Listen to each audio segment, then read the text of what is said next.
السلام علیکم، welcome to my Anas channel.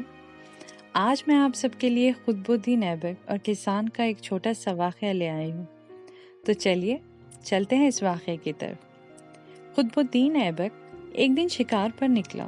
راستے میں ایک کسان کو ہل چلاتے ہوئے دیکھا تو پوچھا، دن میں کتنے کما لیتے ہو؟ تو کسان نے کہا، 4 روپے کماتا ہوں۔ قطب الدین نے پوچھا، کیسے خرچ کرتے ہو؟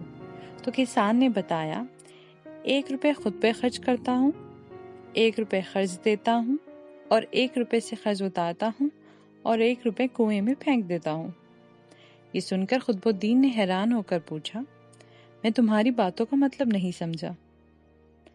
تو پھر کسان نے کہا، 1 روپے جو میں خود پر خرچ کرتا ہوں وہ دراصل میں خود پر اور اپنی بیوی پر خرچ کرتا ہوں، اور 1 روپے جو میں قرض دیتا ہوں وہ میں اپنی اولاد پر خرچ کرتا ہوں، تاکہ کل جب میں بوڑھا ہو جاؤں گا تو میری اولاد میری خدمت کرے گی، اور 1 روپے جس سے میں قرض اتارتا ہوں وہ میں اپنے بوڑھے ماں باپ پر خرچ کرتا ہوں جنہوں نے مجھ پر خرچ کیا تھا، اور 1 روپے جو میں کنویں میں پھینک دیتا ہوں وہ دراصل خیرات کرتا ہوں جس کا اجر مجھے مرنے کے بعد آخرت میں ملے گا۔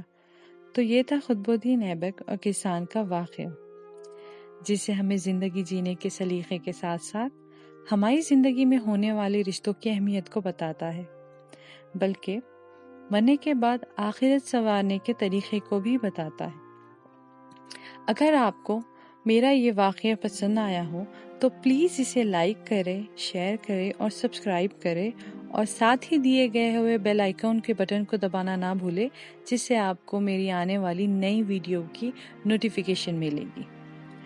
اور اگر آپ کوئی کہانی یا واقعہ سننا چاہتے ہوں تو پلیز مجھے کمنٹ سیکشن میں کمنٹ کر ضرور بتائیں۔